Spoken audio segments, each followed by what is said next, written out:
Hello बच्चों, good day. आज जो हम मैथ्स का पहला चैप्टर रिलेशन और फंक्शन, जिसको बोर्ड में 10 नंबर का क्वेश्चन पूछे जा सकते हैं, रिलेशन एंड फंक्शंस, आज हम स्टार्ट कर रहे हैं। रिलेशंस को संबंध और फंक्शंस को फलन कहते हैं। तो सबसे पहले हम संबंध पढ़ेंगे। संबंध पढ़ने से पहले हमें जानकारी होनी चाहिए कि क्रमित युग्म क्या चीज़ है। हमने 11th में पढ़ा था, लेकिन मैं रिपीट कर रहा हूँ। क्रमित युग्म, ऑर्डर्ड पेयर, मतलब जब हम दो अवयवों को इस प्रकार लिखते हैं कि उनका एक निश्चित क्रम हो, तो इस युग्म को, युग्म माने पेयर, इस पेयर को हम क्या बोलते हैं? क्रमित युग्म कहते हैं। और इसे कैसे लिखते हैं? A, B, और ध्यान रखना हमेशा छोटा ब्रैकेट लगाएंगे, ठीक है। अब इस क्रमित युग्म, जैसे A, B लिखा है, इसमें A कहाँ लिखा है? पहले नंबर पे, तो A को क्या बोलेंगे? प्रथम अवयव। B कहाँ लिखा है? दूसरे स्थान पर, तो B को बोलेंगे द्वितीय अवयव। अच्छा, इसमें एक बात ध्यान देने की है कि अगर हम इन पेयर का क्रम बदल दें, इनके अवयवों का क्रम बदल दें, जैसे A भी लिखा है और अगर हम पहले B ले आएँ और फिर A ले आएँ, तो ये दोनों पेयर अलग अलग हो जाएंगे, यानी AB not equal to BA। पहला पॉइंट ये ध्यान रख, बहुत इंपॉर्टेंट बात है, इसे ध्यान रखेंगे आप लोग। दूसरा पॉइंट, अगर दो पेयर बराबर हैं, जैसे AB बराबर CD, तो तुलना करते समय पहले अवयव की तुलना पहले के साथ, यानी A बराबर C और B बराबर D, ठीक है। अब देखो, इसके ऊपर एक आधारित सवाल मैं बता रहा हूँ। जैसे मान लो x + 2y, y ये पहला पेयर है, ये किसके बराबर है? 9, 3 के। तो प्रश्न ये है कि x और y के मान बताने हैं। x और y के मान बताने हैं, क्या करेंगे? देखो, तुलना करो। पहला अवयव x + 2y, यहाँ क्या है? 9। तो x + 2y बराबर क्या हुआ? 9, और y बराबर क्या हुआ? 3। अब जो y बराबर 3 है वो कहाँ लगा दो आप? इसमें लगा दो, तो क्या मिलेगा तुम्हें? देखो, दूसरा पेज देखो। y बराबर 3 पहले समीकरण में रखने पर x + 2y 9, y को 3 लगाया, 2 तिया 6, 6 को उधर ले गए, 9 में से 6 के कितने बचे? 3। तो आंसर आ गया x बराबर 3 और y बराबर 3, ठीक है भाई। अच्छा, अब देखते हैं, हमें समझ में आ गया कि क्रमित युग्म क्या चीज़ है। अब हम पढ़ेंगे कार्तीय गुणन, यानी कार्टेशियन प्रोडक्ट। अब जैसा मान लो समुच्चय तुम लोगों ने पढ़े हैं, मान लो A और B दो समुच्चय हैं, यानी अंग्रेजी में क्या बोलते हैं? सेट्स। और समुच्चय A का अवयव A ले लें और समुच्चय B का अवयव B ले लें, तो हमारे पास पेयर कौन सा बनेगा बेटा? A, B। तो ऐसे जितने भी पेयर बनेंगे उन सब का सेट क्या कहलाएगा? A क्रॉस B कहलाएगा। इसे कैसे लिखेंगे? A फिर क्रॉस का निशान B, और पढ़ेंगे क्या? A cross B। जैसा मान लो, मैं समझाऊँ इसे, हमने लिया A क्रॉस B, परिभाषा क्या हो गई? A क्रॉस B में आप ध्यान रखो, आएंगे सारे पेयर आएंगे A, B, जिसमें पहला जो अवयव होगा वो पहले सेट का होगा और दूसरा अवयव दूसरे सेट का होगा। मान लिया A बराबर 1, 2, 3 और B बराबर A, B। हमें क्या निकालना है? A क्रॉस B निकालना है। तो क्या करेंगे? A का पहला अवयव लिया 1 का पेयर B A के साथ, तो 1A, 1 का B के साथ 1B, 2A 2B, ऐसे 3A 3B। समझ में आ गया? मतलब पहला अवयव तुम्हें A का लेना है और दूसरा अवयव तुम्हें आ रहा है B का लेना है, और जितने पेयर तुम बना सकते हो वो सब आ जाए। अब मान लो हमें A क्रॉस B निकालना हो, वो B क्रॉस A, अभी हमने क्या निकाला था? हमने निकाला था A क्रॉस B निकाला था। अब हम B क्रॉस A निकाल लें, तो अब की बार क्या करेंगे भाई? B क्रॉस A में पहला अवयव B का लेंगे और दूसरा अवयव A का लेंगे, तो क्या बन गया? A1 A2 A3 B1 B2 B3। समझ में आ गया भाई? इस तरीके से मैंने निकाल दिया। अच्छा, इसमें दो बात हमें ध्यान रखनी है कि जो A क्रॉस B और B क्रॉस A बराबर नहीं होंगे। तुम देख लो, एक A क्रॉस B में क्या आया था? पेयर उल्टे हो गए ना। A क्रॉस B में आया था 1, A, और यहाँ क्या आ रहा है? A, 1, पेयर बदल गया। सारे पेयर उल्टे हो गए, देख लो ज़रा पेज 2 में। तो इसका मतलब A cross B not equal to B cross A. एक बात और ध्यान रखनी है कि ए क्रॉस बी में कितने एलिमेंट होंगे, मतलब क्या लिखा है मैंने, एन माने number of element in A cross B काय के बराबर, number of element in B cross A बराबर number of element in A गुणा number of element in B. जैसे ए में, जैसे अभी हमने जो सेट लिया था ए, उसमें कितने अवयव लिए थे भाई, देखो ज़रा, उसमें लिए थे 3 लिए थे, 1 2 3। और बी में कितने लिए थे, 2 लिए थे। तो 3 गुणा 2 कितने हो गए, 6। अब ज़रा ए क्रॉस बी में गिन लो कितने पेयर आए, 1 2 3 4 5 6। अब बी क्रॉस ए में गिनो, 1 2 3 4 5 6। तो इसका मतलब ए क्रॉस बी और बी क्रॉस ए में अवयवों की संख्या समान होगी। और कैसे निकलेगी, ए के अवयवों की संख्या और बी के अवयवों की संख्या का आपस में गुणा करके। समझ में आ गई बात।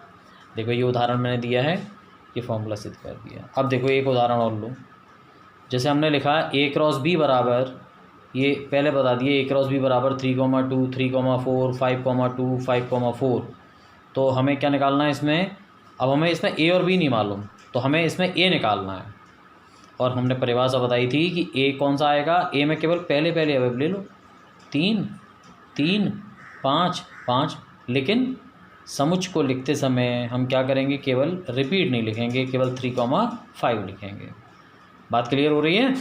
समुच्चय ए में ए क्रॉस बी के सभी क्रमित युग्मों के प्रथम अवयव होते हैं। इसका मतलब ए बराबर 3,5। क्लियर। चले उदाहरण 2 देखो। उदाहरण 2 है, यदि ए बराबर 1,2 बी बराबर 2,3 और सी बराबर 3,5 तो ए क्रॉस बी यूनियन सी का हमें मान ज्ञात करना है। देखो इसका सॉल्यूशन, हमें क्या निकालना बच्चों, ए क्रॉस बी यूनियन सी। तो पहले हम क्या निकालेंगे, ये तो मालूम है, बी यूनियन सी निकालेंगे। देखो बी यूनियन सी, बी कितना है 2,3, यूनियन सी कितना है 3,5। अब जरा इनका यूनियन निकालो। तो हमें मालूम है जब हम यूनियन निकालते हैं तो सभी अवयव बी के भी आते हैं और सी के भी आते हैं, और जो कॉमन होता है वो एक बार लिखते हैं भाई, 2 3 5। तो बी यूनियन सी का मतलब 2,3,5। ठीक है। अब देखो ए क्रॉस बी यूनियन सी, समझ में आ रहा है ना। ए का मतलब 1,2 और बी यूनियन सी हमने बच्चों 2 3 5 ले लिए। अब तुम्हें क्रॉस करना है। तरीका, पहला अवयव ये, दूसरा अवयव यहाँ से लेंगे। तो 1 का 2 के साथ, 3 के साथ और 5 के साथ। देखो 1 2 1 3 1 5। ऐसे 2 का 2 2 2 3 2 5 2 2 2 3 2 5। समझ में आ गया भाई। इसी तरह के सवाल पेपर में आएंगे। ठीक है। तो बहुत इम्पोर्टेंट चैप्टर है ये, इसका पहला टॉपिक मैं बता रहा हूँ। अच्छा इसमें एक बात और ध्यान रखनी है, कभी कभी बहुविकल्पी आते हैं ना ऑब्जेक्टिव, उसमें पूछ लेता है, जैसे मान लो फाई क्या है, नल सेट। नल सेट माने रिक्त समुच्चय, एम्प्टी सेट जिसमें कोई अवयव नहीं हो। अगर कोई तुमसे पूछे कि ए का हम क्रॉस प्रोडक्ट लें किसके साथ, फाई के साथ, या फिर फाई का ए के साथ करें, तो जब फाई में कुछ है ही नहीं तो जोड़े तुम बना ही नहीं पाओगे यार। तो ए क्रॉस फाई किसके बराबर आएगा, फाई के बराबर आएगा। ठीक है। अब सुनो, ये पॉइंट याद रखेंगे, याद रखना इसको। एक पॉइंट और, अच्छा दूसरा पॉइंट है, यदि सेट ए में और सेट बी में मान लो कितने एलिमेंट कॉमन है, एन एलिमेंट कॉमन हो। वेनिस्ट माने क्या होता है, कॉमन, यानी कितने एलिमेंट कॉमन है, एन एलिमेंट कॉमन है। तो ध्यान रखना ए क्रॉस बी और बी क्रॉस ए में जो कॉमन एलिमेंट पूछे जाएंगे वो कितने हो जाएंगे, एन स्क्वायर, है ना। याद रखने का तरीका है भाई, देखो एन ये रहे, है ना, और क्रॉस हो रहा है तो एन गुणा एन कर लो भाई, एन स्क्वायर। ये याद रखने का तरीका है केवल। ठीक है।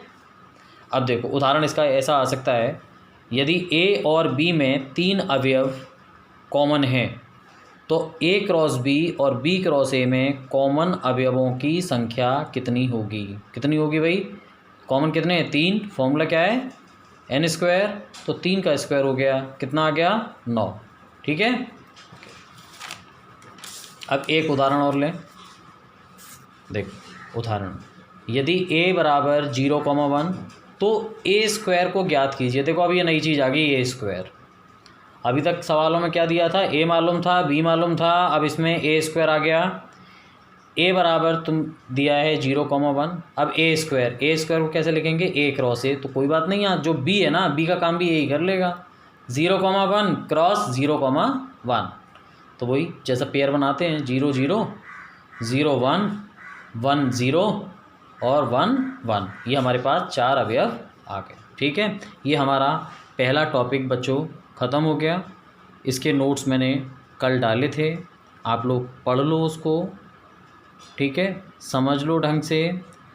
ठीक, देखो, और ये यहाँ पे होमवर्क है, आप अपनी कॉपियों पर ये होमवर्क नोट डाउन करोगे, मतलब पूरे नोट्स लिखोगे।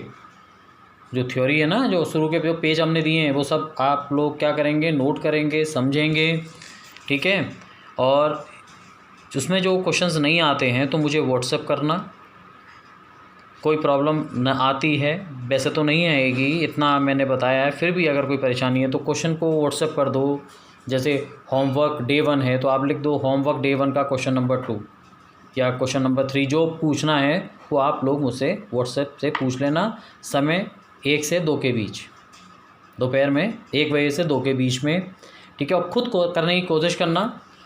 देखो जैसे होमवर्क में मैंने दिया है, ये पेयर इसके बराबर है तो x और y के मान ज्ञात कीजिए। आप कोशिश करेंगे, कर पाएंगे। a बराबर इतना, b बराबर इतना, c बराबर इतना, तो a cross b minus c को ज्ञात कीजिए। अच्छा, ऊपर सवाल क्या था, b माइनस c नहीं था, ऊपर था b यूनियन c। तो क्या करना है, b माइनस c का मतलब बता दूं, b में से c वाले अवयव हटा दो। b में क्या है, 3 5, c के में कौन सा अवयव है b का, 3 ही तो है, तो b में से c वाला 3 हटा दो, तो इसकी वैल्यू क्या हो गई, 5 रह गई। तो जब आप a cross b minus c को क्या लिख दोगे, 5 लिख दोगे। सही है, फिर करके देखना क्रॉस।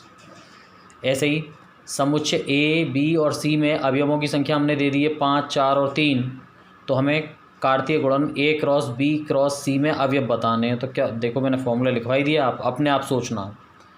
चौथा सवाल, a बराबर दिया है तो a स्क्वायर आप निकाल लेंगे, ऊपर उदाहरण की तरीके से करके देखेंगे।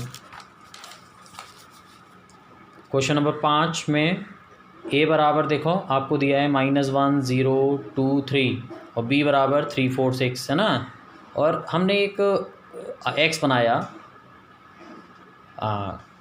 x जैसे हम a क्रॉस b लिखते थे, केवल x लिख लो, वो तो क्वेश्चन करने का तरीका है। ठीक है, हमने क्या लिखा है इसको, a b, मतलब इसमें ऐसे पेयर लेने हैं जिसके दोनों अवयवों का जोड़ 6 से कम आए। तो अब देखो तुम्हें सभी पेयर नहीं लेने हैं, तुम्हें जैसे -1 को 3 के साथ लिया तुमने, तो -1 और 3 कितने हो गए, -1 और 3 2 हो गए, 2 6 से छोटा है, इसका मतलब ये पेयर अलाउड होगा, तो यहाँ पे -1, 3 तो आएगा ही आएगा। ऐसे ही तुम लोग ढूंढे कोई। अब हमें a दिया है और हमें b दिया है।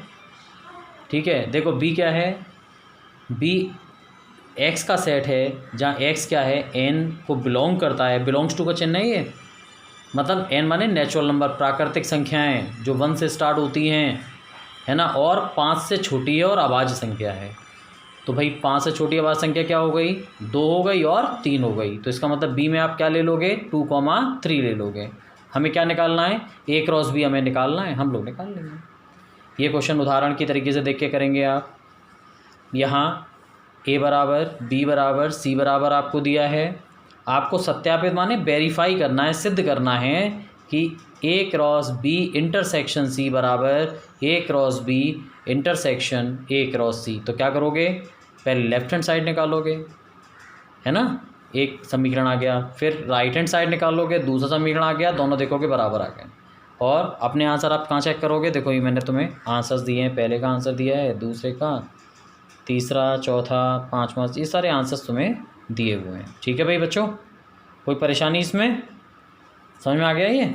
ठीक है, तो आप लोग ये क्वेश्चंस करोगे और ढंग से मेहनत से मन लगा के करना भाई।